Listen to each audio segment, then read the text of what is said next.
Let's talk a little bit of Colorado Buffalo recruiting because Coach Prime and the staff, they had themselves probably, I know we keep saying it, the biggest weekend in Colorado football history in terms of recruiting.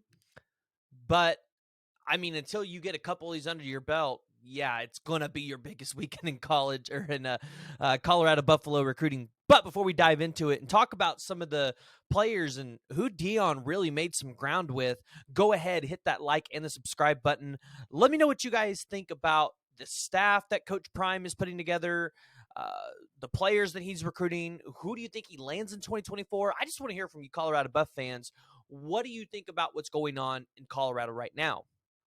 So, this weekend, the Colorado Buffs held their junior day, and yeah, it was nothing short of just top tier talent across the board.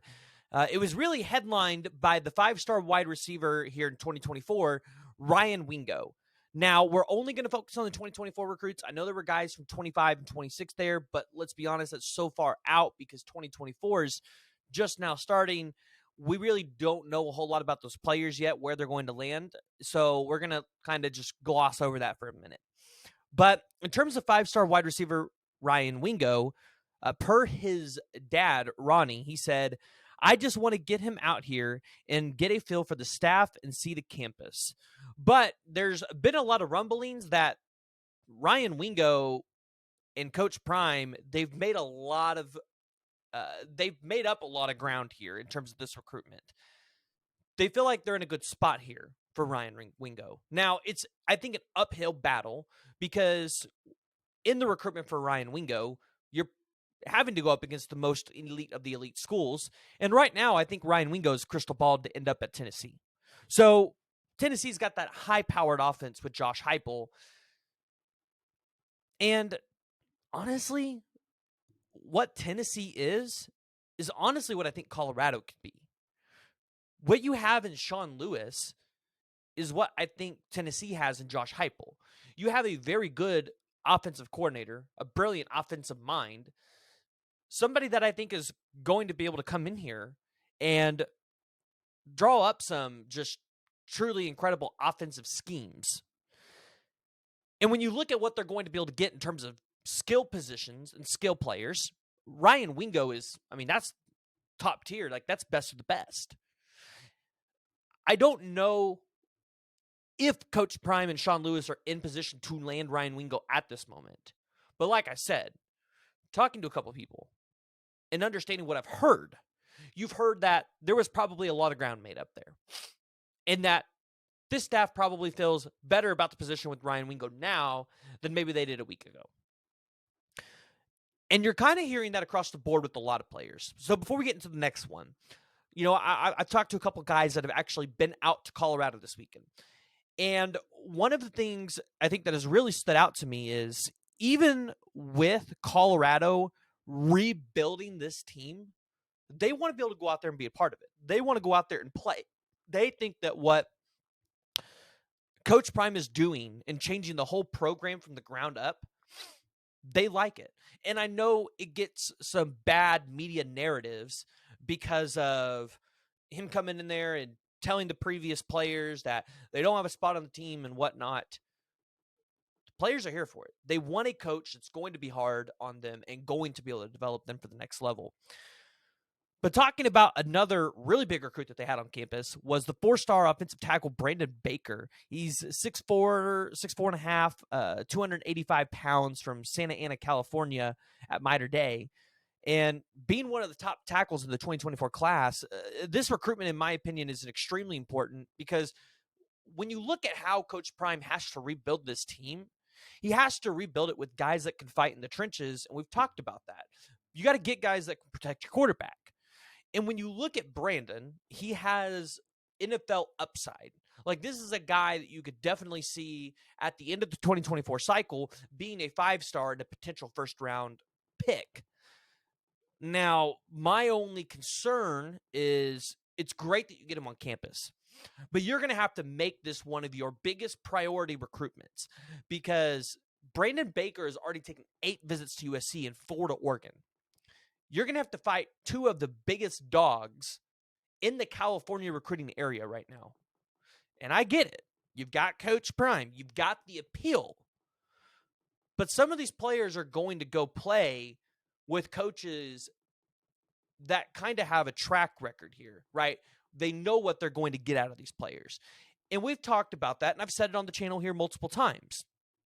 If you're a player and you want to go play at Colorado, you're going to probably commit, like, let's say 5-star KJ Bolden. KJ Bolden probably will commit to Georgia or Clemson, one of those two. But he'll probably have Colorado in his top 5. I'd bet he does. And then he's going to secure his spot over there at Georgia or Clemson. And then if the development and on-field success actually happens this season with Colorado and he feels comfortable enough, he'll flip his commitment.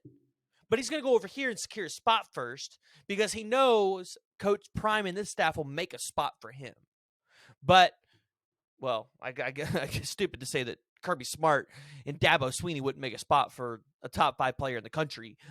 But you get what I'm saying. And you're going to get that with a lot of players across the country, whether they're a 5-star safety, a 4-star safety, or whoever. So additionally, you guys had on campus Xavier Jordan, the top 247 wide receiver, a 4-star kid. You guys also had Kyle Fox, a 4-star athlete, one of the top-rated athletes in the 247 out of Loganville, Georgia. You guys also had Kingston Villamawea Asa. I think I said that right. This is one of the top linebackers in the country, one that Alabama is in, Georgia's in, LSU is in. And listen, Alabama versus Colorado battles, those are going to be fun to watch, and those are going to be interesting, so we'll have to keep an eye on those. So top 80 player in the country in terms of the composite, Marcellus Williams. He is a cornerback out of Bellflower, California, top 70 player in the composite. You have Aiden Breland. We talked about this guy for Oklahoma, which I don't think he made it to Colorado. I'd have to double check on this one because I think he was in Oklahoma, but he might have been at Colorado. I haven't gotten the official confirmation of who was all at Oklahoma this weekend. I just saw that he was potentially on the visitors list.